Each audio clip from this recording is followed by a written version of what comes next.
Friends कैसे हैं? आशा करता हूँ बहुत अच्छे होंगे। और जैसे कि आप लोगों को मालूम है कि बिहार सिविल कोड पियून का जो आप लोग का एग्ज़ाम है, इसके जो है क्लासेज बिल्कुल ही आप लोगों को सुबह, शाम और दोपहर तीनों ही टाइम कराया जा रहा है। तो ये आज का अंतिम क्लास है शाम वाली 15 मार्च के लिए। बिल्कुल ही आप लोग तैयार रहो। इस क्लास में वही प्रश्न होंगे जो आपके एग्ज़ाम हॉल वाला बिल्कुल 15 तारीख को आपसे पूछने वाला है। तो बिल्कुल ही आप लोगों के तीनों सब्जेक्ट के प्रश्न हैं और बिल्कुल ये पेपर है, समझ लो ये पेपर है, आप पेपर कर रहे हो, ठीक है। और यहाँ पे कोशिश करो बेहतर स्कोर करने का, क्योंकि यहाँ पे अगर बेहतर करते हो तो 100% एग्जाम हॉल में भी आपका बेहतर स्कोर होने वाला है। तो चलिएगा फटाफट से हम लोग इस क्लास को स्टार्ट करेंगे। Bihar civil court peon exam 2025 जो मात्र अब 2 दिनों का ही समय बचा हुआ है। और इस 2 दिनों में जो भी आप लोगों को मैं सुबह, शाम और दोपहर, ये शाम के 7 PM वाली क्लास है। और आपको मालूम है कि एक आप लोगों की क्लास कब हुई थी? 2 बजे, एक हुई थी सुबह के 6 बजे। तो ये 3 क्लासेज फिर से कल होंगे। बिल्कुल ही आपको उन्हीं प्रश्नों को कराऊंगा जो 100% आने वाले हैं। गेस किया हुआ प्रश्न ही अंतिम के दिनों में हम लोग कर रहे हैं, ठीक है। तो पहले प्रश्न की ओर चलेंगे और उससे पहले आप लोगों से एक छोटी सी रिक्वेस्ट है कि जो भी मेरे दोस्त मेरे क्लास में आए हैं, ठीक है, देखिए आपके लिए हम बिल्कुल फ्री में यूट्यूब पे सुबह, शाम और दोपहर मेहनत कर रहे हैं, ठीक है। और उन प्रश्नों को करा रहे हैं, उन प्रश्नों को आपके लिए ला रहे हैं जो आपके एग्जाम के लिए बहुत ज़्यादा महत्वपूर्ण है। तो आप इसका सपोर्ट बिल्कुल करो यार, कम से कम लाइक और शेयर तो क्लास को कर दिया करो, ताकि हम आपके लिए ऐसे ही क्लास बिल्कुल सुबह, शाम, दोपहर कराते रहें। तो फटाफट से चलेंगे पहले प्रश्न की ओर। और पहला प्रश्न आपके सामने देखिएगा, क्या कह रहा है यहाँ पे? प्रोड का सही संधि विच्छेद क्या होगा? प्रोड का सही संधि विच्छेद, क्वेश्चन नंबर आपके सामने पहला। पहले नंबर प्रश्न के जो राइट उत्तर है बताने की कोशिश करेंगे कि क्या होने वाला है। क्वेश्चन नंबर फर्स्ट, प्रोड का संधि विच्छेद आप लोगों से पूछा गया है। मुझे लगता है कि संधि विच्छेद मैंने आपको बेहतर तरीके से पढ़ाया हुआ है, आप अच्छे तरीके से कर लोगे। प्रोड में जब जाओगे तो सबसे पहले आप देखोगे यहाँ से तो क्या लिख लेगा? प्र। प्र प्लस आपके पास बचा हुआ क्या है ये देखो, ओ बनाना है। तो ओ बनाना है तो यहाँ पे क्या हो जाएगा? छोटा ऊ। ओ बनाने के लिए तो बड़ा ऊ हो जाएगा। उड़ जो है आप लोग प्र प्लस वुड, बिल्कुल राइट उत्तर ऑप्शन नंबर बी। जिन्होंने भी ऑप्शन नंबर बी को चुना है उनका ही राइट उत्तर है। जिन्होंने भी ऑप्शन नंबर बी को चुना है उनका बिल्कुल राइट उत्तर है। नेक्स्ट प्रश्न की ओर चलेंगे और अगला प्रश्न आपके सामने है, यथाशक्ति में कौन सा समास है? मैंने ये पहले क्लास में कराया हुआ है, जो मेरे से पहले से जुड़े हुए हैं बिल्कुल इसके सभी लोग कमेंट बॉक्स में 100% राइट उत्तर बताने की कोशिश करेंगे। दूसरे का राइट उत्तर क्या होने वाला है? यथाशक्ति में कौन सा समास है? मैंने आपको पहले कराया हुआ है। देखिए ये जो है आपका क्या है? शब्द है शक्ति। और शक्ति में क्या लगा है यहाँ पे देखोगे? यथा। यथा जो है आप लोगों को लगा हुआ है, जो कि यथा जो है क्या है? उपसर्ग है, इसलिए अव्ययी भाव समास को ये डिनोट करेगा। Option number B. जिन्होंने भी बी को चुना है उनके बिल्कुल राइट उत्तर है, इसमें कहीं से भी आपके डाउट नहीं होना चाहिए। नेक्स्ट प्रश्न की ओर चलेंगे और अगला प्रश्न आपके सामने है,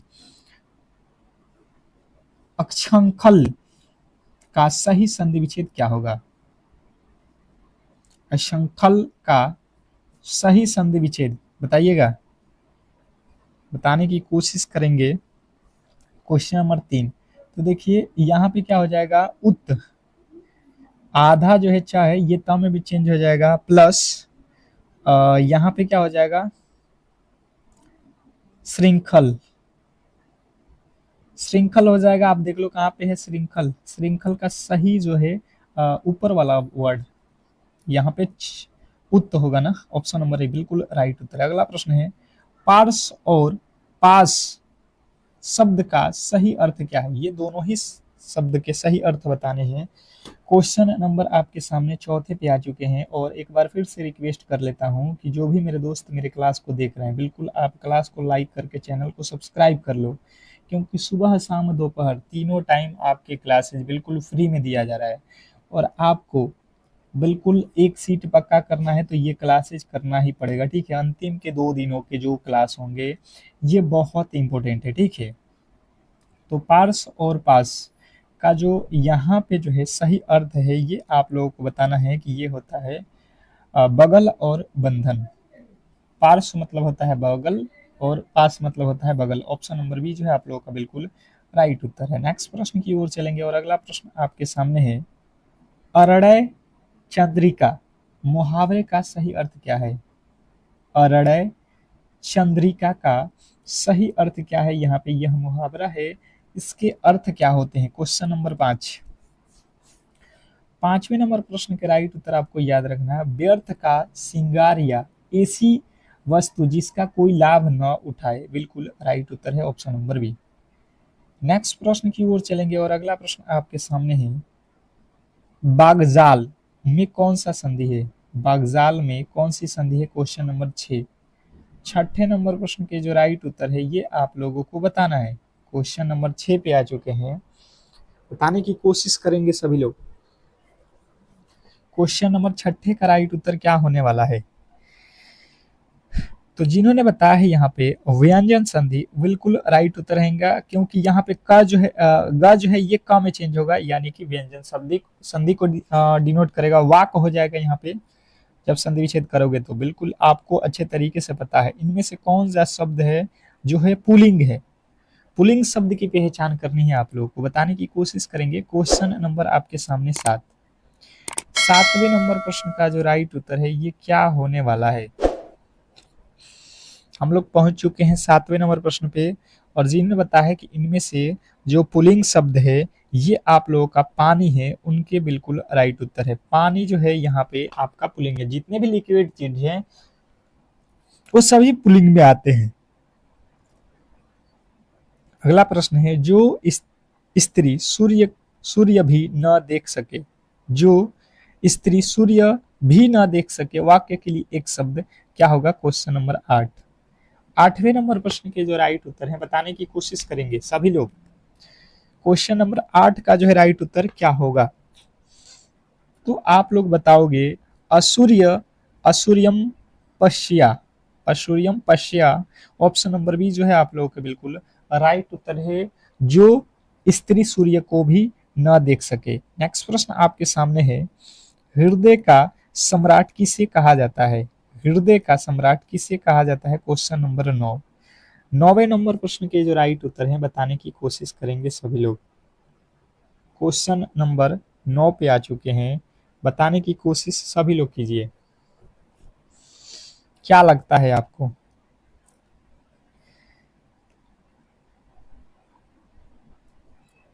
हृदय का सम्राट किसे कहा जाता है? तो जिन्होंने बताया है अत्यंत प्रिय व्यक्ति, बिल्कुल राइट उत्तर है ऑप्शन नंबर बी, अत्यंत प्रिय व्यक्ति को। नेक्स्ट प्रश्न की ओर चलेंगे और अगला प्रश्न आपके सामने है, शुद्ध वर्तनी वाले शब्द का चयन करें। शुद्ध वर्तनी वाले शब्द का चयन करें। सन्यासी कैसे लिखा जाता है आप लोगों को बताना है। क्वेश्चन नंबर 10 कमेंट बॉक्स में सभी लोग बताने की कोशिश करो कि सन्यासी कैसे लिखा जाता है। तो सन्यासी में आपको मैंने कल या परसों क्लास में बताया था कि यहाँ पे सन्यासी में डबल ना रहेगा, ठीक है। ऑप्शन नंबर जो कि ए में दिया गया है। नेक्स्ट प्रश्न आपके सामने है, उच्छ्वास का सही संधि विच्छेद। उच्छ्वास का सही संधि विच्छेद, ये भी मैंने बताया था आप लोगों को कल वाली क्लास में। कुछ प्रश्न आपको रिपीटेड करता हूं ताकि आप लोग जो है उसको सीख पाए हो या नहीं, याद रखे हो या नहीं, ये भी पता चल जाएगा। और वही प्रश्न है जो बहुत इंपॉर्टेंट है आपके एग्जाम के पॉइंट ऑफ व्यू से, जिसको मैंने दोबारा से आपके लिए रखा है, ठीक है। तो वो बहुत इंपॉर्टेंट है, आपको उसको बेहतर तरीके से देखना है। तो ये जिन्होंने बताया उत प्लस श्वास, बिल्कुल राइट उत्तर है ऑप्शन नंबर ए। नेक्स्ट प्रश्न की ओर चलेंगे और अगला प्रश्न आपके सामने है, नील कमल में कौन सा समास प्रयुक्त हुआ है? नील कमल में कौन सा समास प्रयुक्त हुआ है? तो सबसे पहले इसके अर्थ आप लोग को मालूम होना चाहिए। नील कमल, नील कमल का अर्थ क्या है ये आप लोग को पता होना चाहिए। नील कमल का अर्थ होता है नीला है कमल जिसका। तो यहाँ पे क्या हो जाएगा?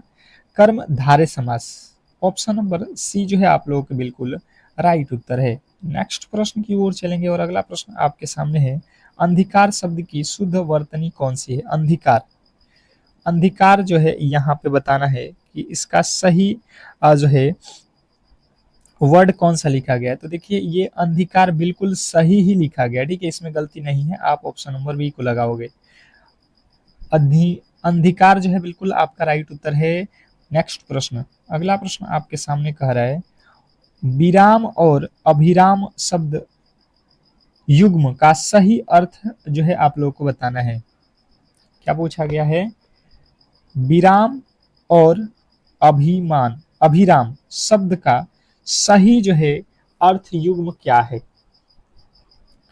तो अविराम का मतलब आप लोग बिना रुके कह सकते हो, और अभिराम का मतलब होता है सुंदर। Option number A, option number A जो है आप लोगों के बिल्कुल राइट उत्तर है। नेक्स्ट प्रश्न आपके सामने है पावक में कौन सी संधि है? पावक में संधि विच्छेद करना है, क्वेश्चन नंबर 5। इसका संधि विच्छेद नहीं करना, ये कौन सी संधि में है ये हम लोगों से पूछा गया है। किस संधि का ये है रूप, ये हमें बताना है। तो देखिए पावक में यहाँ पे क्या बनाना पड़ता है? वह जब भी बनाना होता है तो ये आता है अयादी में। इसका जब संधि विच्छेद करेंगे पावक का तो क्या हो जाएगा? पौ प्लस अक, यही होता है। आप कहोगे बिल्कुल ऑप्शन नंबर बी वाला जो है आपका राइट उत्तर है। अगला प्रश्न है कलेजा फटना मुहावरे का सही अर्थ क्या है? कलेजा फटना मुहावरे का सही अर्थ देखते हैं कौन कौन बताता है। आपके ऑप्शन है मृत्यु होना, असहनशील दुख होना, बीमारी होना, बहुत खुश होना। बताएंगे 16वें नंबर प्रश्न के राइट उत्तर आप लोग। जो भी मेरे दोस्त क्लास को देख रहे हो 16वें नंबर प्रश्न पे आ चुके हैं, और 16वें नंबर प्रश्न के राइट उत्तर आपका क्या हो रहा है? तो देखिए कलेजे फटना का मतलब तो बहुत दुख होना, खुश होना ये तो कभी नहीं होगा। कलेजा फटना यानी कि दुख ही होगा, बीमारी होना ये भी तो नहीं होगा, मृत्यु होना यानी कि कलेजा फटना नहीं होता है भाई साहब। कलेजा फटना यानी कि असहनशील दुख होना, ऐसा दुख जो आदमी सह नहीं पाता है, ठीक है। अगला प्रश्न है जो मापा न जा सके वाक्य के लिए एक शब्द क्या होगा? Question number 17। 17वें नंबर प्रश्न के जो राइट उत्तर है बताने की कोशिश करेंगे सभी लोग। क्वेश्चन नंबर 17 पे आ चुके हैं जो मापा न जा सके वाक्य के लिए एक शब्द। तो जो मापा न जा सके उसको बोलते हैं अपरिमेय, ऑप्शन नंबर बी। नेक्स्ट प्रश्न की ओर चलेंगे और अगला प्रश्न आपके सामने है सडानन में कौन सा समास है? सडानन में कौन सा समास है? Question number 18। 18वें नंबर प्रश्न के राइट उत्तर बताएंगे सभी लोग। सडानन में कौन सा समास है? तो देखिए सडानन मतलब होता है सट मने छह आनन यानी छह मुख जिसके, अर्थात कार्तिकीय किसको बोला जाता है? छह मुख वाले अर्थात कार्तिकीय, यानी आप कहोगे बहुब्रीहि समास। ऑप्शन नंबर बी जो है आप लोगों के बिल्कुल राइट उत्तर है। अगला प्रश्न आपके सामने है अधोगति का सही जो है संधि विच्छेद क्या होगा? अधोगति ऑप्शन नंबर जो है आप लोगों को बताना है। 20वें नंबर प्रश्न 19वें नंबर प्रश्न का राइट उत्तर क्या होने वाला है? Question number 19 अधोगति।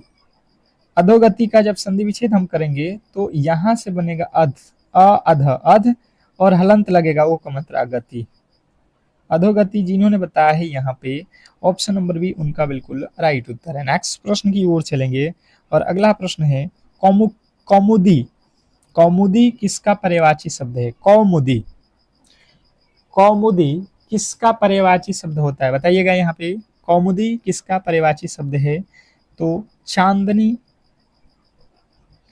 चांदनी जो शब्द है उसका कौमुदी पर्यायवाची शब्द होता है। ऑप्शन नंबर ए जो है आप लोगों का बिल्कुल राइट उत्तर है। नेक्स्ट प्रश्न की ओर चलेंगे और अगला प्रश्न आपके सामने है 21वें नंबर प्रश्न के राइट उत्तर बताएंगे सभी लोग। क्या कह रहा है? गणित का प्रश्न आ चुका है। देखिएगा यहाँ पे गणित का प्रश्न आया हुआ है। एक बार गणित के प्रश्न आ चुका है। आप लोगों से रिक्वेस्ट करूंगा कि आप क्लास को यार लाइक कर लो और चैनल को सब्सक्राइब कर लो, ठीक है। अगर आपको ये डेली क्लास करना है तो चैनल को सब्सक्राइब करके रखो। कह रहा है यदि किसी संख्या का 25% 75 के बराबर है तो वह संख्या क्या है? अब ये प्रश्न आपको थोड़े से जो है मेहनत करना पड़ेगा, कॉपी और कलम की व्यवस्था करना पड़ेगा। आप लेकर बैठो कॉपी और पेन, कॉपी और कलम आपके पास है तो ही मैथ आप बेहतर कर पाओगे, ठीक है। मान लो कि कोई संख्या आपके पास है x, ठीक है जी, कोई दिक्कत नहीं है। जब इसका आप 25% निकालोगे यानी कि 25/100 करना पड़ेगा, जब करोगे तो ये हो जाएगा बराबर में 75 के, 75 के बराबर हो जाएगा। आप कहिएगा बिल्कुल सही है। यहाँ से काटोगे 25 के पहाड़े में 3 मर्त में, यानी कि 25 तिया 75, ये तिरछा तिरछी गुणा हो जाएगा। तो x का वैल्यू जब निकालेंगे तो 100 गुणे 3 कितना हो जाएगा 300। जिन्होंने बताया है ऑप्शन नंबर बी उनका बिल्कुल राइट उत्तर है। ऑप्शन नंबर बी वाले जो भी मेरे दोस्त हैं उनके बिल्कुल राइट उत्तर है। नेक्स्ट प्रश्न की ओर चलेंगे और अगला प्रश्न आपके सामने है। 800 की एक वस्तु को 1000 में बेचने पर लाभ प्रतिशत क्या होगा? Question number 22। 22वें नंबर प्रश्न के राइट उत्तर बताएंगे सभी लोग। क्वेश्चन नंबर 22 पे आ चुके हैं।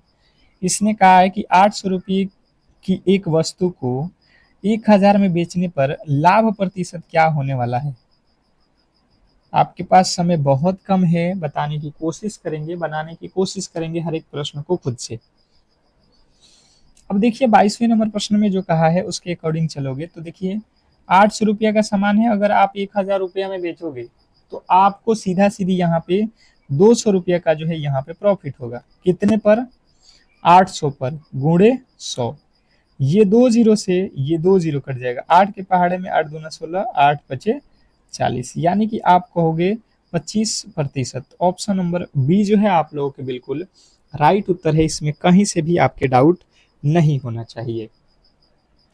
नेक्स्ट प्रश्न की ओर चलेंगे और अगला प्रश्न आपके सामने है। 12, 18, 24 का लघुत्तम समापवर्तक क्या होगा? एलसीएम पूछा गया है। देखिए एलसीएम मुझे लगता है कि 100% सभी लोग बना लोगे एलसीएम। और एचसीएफ से एक प्रश्न आपको मिलेगा आपके एग्जाम हॉल वाला, एचसीएफ या एलसीएम, एक प्रश्न 100% पूछेगा, ठीक है। तो आपको एलसीएम और एचसीएफ निकालना बिल्कुल आना चाहिए। तो आप कैसे निकालोगे? आप क्या करोगे, 12, 18 और 24 रख लो और इसको जो तरीके से निकालते हो आप लगा दो। 6 के पहाड़े में 6 दूना 12, 6 18, 6 चौका 24, फिर ये किससे कटेगा? 2 से, 1 3 और 2 तिया 6।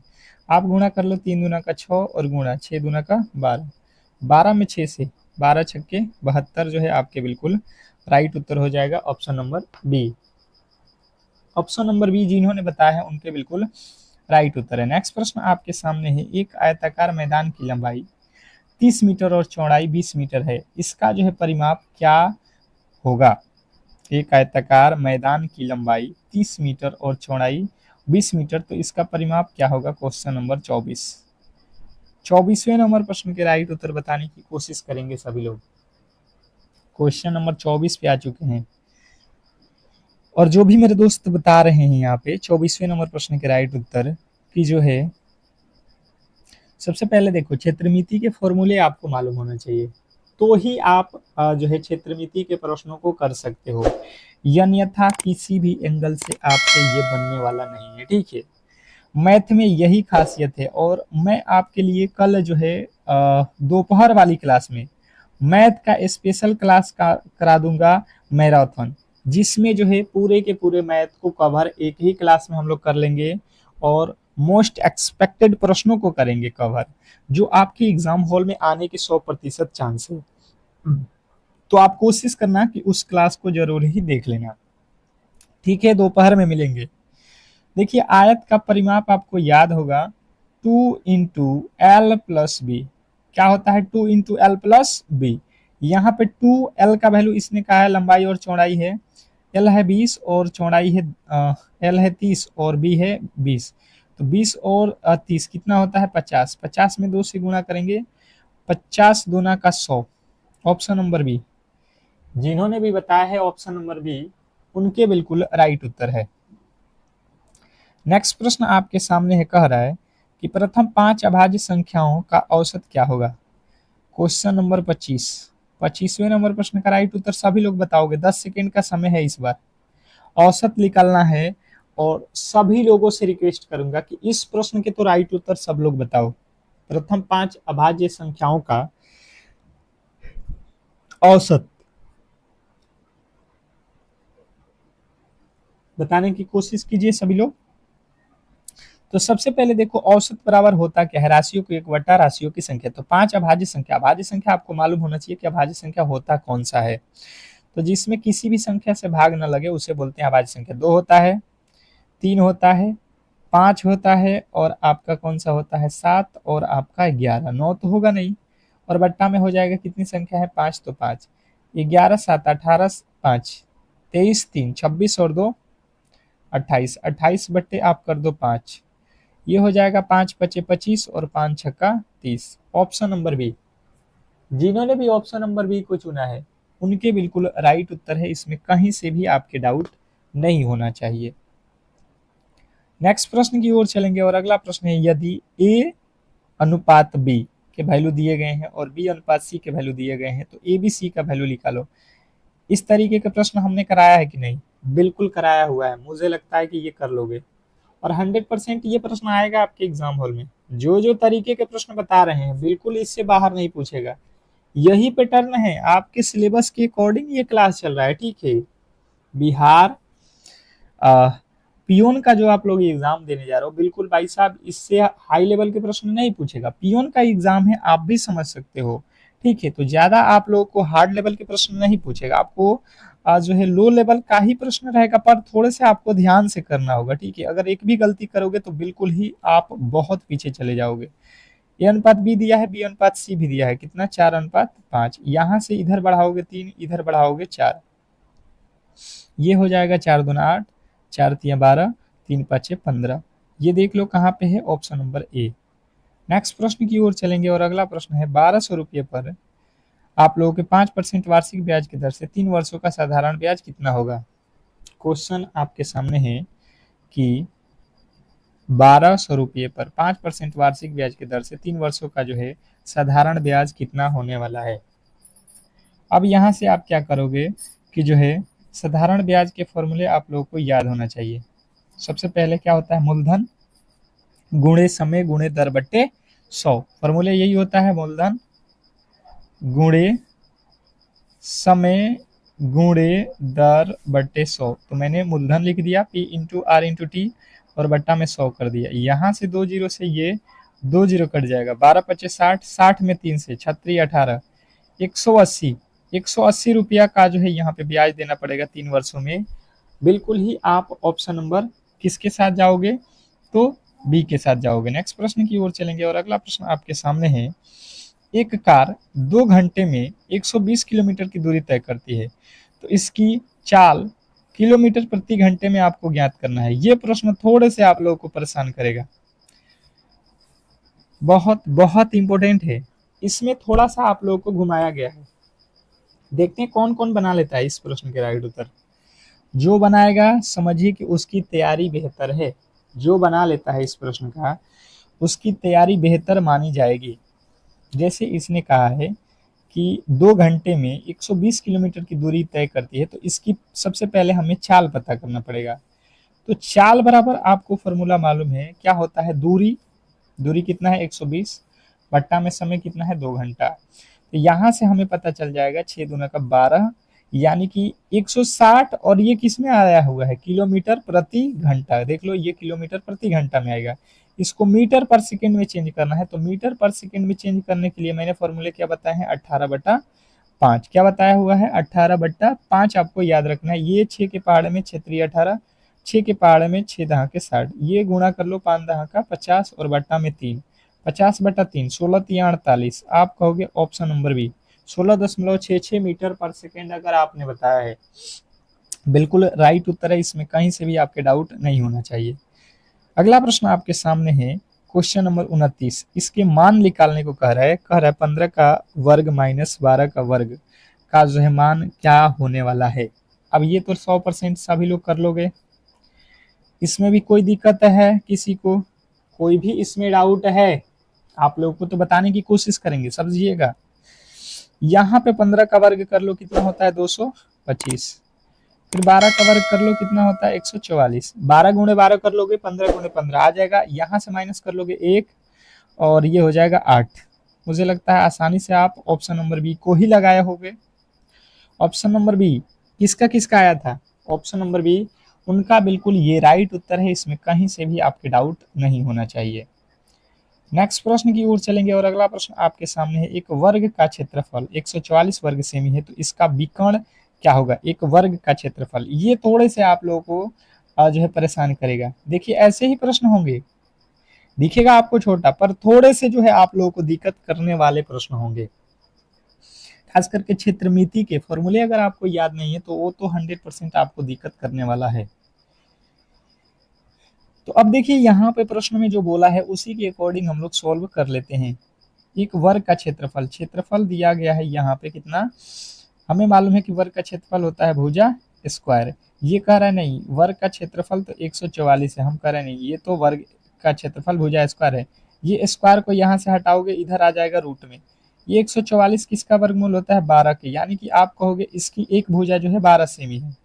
इसने कहा इसका विकर्ण निकालो, तो वर्ग का विकर्ण क्या होता है? वर्ग का विकर्ण होता है √2 गुणे ए का मतलब भुजा कितना दिया है? 12। 12 में जो है आप √2 से गुणा कर दोगे तो 12√2 सेमी। ऑप्शन नंबर बी जो है आपके 100% सही उत्तर है, इसमें कहीं से भी आपके डाउट नहीं होना चाहिए। नेक्स्ट प्रश्न की ओर चलेंगे और अगला प्रश्न आपके सामने है कि यदि 10 कलमों का मूल्य 150 है तो 6 कलमों का मूल्य बताओगे। 31 नंबर सबसे इजी है, आप आसानी से कर सकते हो, बहुत आसानी से कर सकते हो। मुझे लगता है ये प्रश्न जितना बोला गया है उतना ही करोगे तो कभी भी गलती नहीं होगा इस प्रश्न में, ठीक है। इसने कहा क्या है कि 10 कलम है, यानी कि 10 पेन का कीमत 150 है, तो आप एक पेन का कीमत निकाल लो, यहाँ से 10 के पहाड़े में काट दो तो यहाँ पे बचेगा 15, यानी कि एक कलम का मूल्य जो है 15 रुपया है। तो हमसे पूछा गया है 6 पेन का कलम, यानी कि 6 गुणे 15, 15 छक्के 90 जो है रुपये की आप लोगों के लागत से मिलेंगे 6 कलम। अगले प्रश्न की ओर चलेंगे और अगला प्रश्न है 2/3, 4/5 और 1/2 में सबसे बड़ी भिन्न कौन सी है? Question number 32। 32वें नंबर प्रश्न के जो राइट उत्तर है बताने की कोशिश करेंगे सभी लोग। क्वेश्चन नंबर 32 पे आ चुके हैं, क्या लगता है आपको इस प्रश्न का राइट उत्तर? तो देखिए समझने की कोशिश करेंगे सभी लोग। तो देखिए सबसे पहले बटा जो दिया गया है उसके ऊपर एक जीरो लगा दो, आपको बहुत आसानी हो जाएगा इसको सॉल्व करने में। ये 1/2 लिखा है, इसमें भी जीरो, ये 3 छक्के 18 होता है, 6 दशमलव में आएगा, 5 8 40 होगा, यहाँ पे 2 5 10 होगा। अब देख लो सबसे बड़ा क्या होता है, 6 होता है या 8 होता है या 5 होता है? आप कहोगे 8 होता है, यानी 4/5। ऑप्शन नंबर बी जो है आपके बिल्कुल राइट उत्तर है, इसमें कहीं से भी आपके डाउट नहीं होना चाहिए। नेक्स्ट प्रश्न की ओर चलेंगे और अगला प्रश्न, एक त्रिभुज के 2 कोण आपको दिए गए हैं तो तीसरा कोण क्या है? त्रिभुज के 2 कोण दिए गए हैं तो तीसरा कोण, आपको त्रिभुज के कोण के बारे में मालूम है कि त्रिभुज के तीनों ही कोणों के योग जो है कितने होते हैं? 180।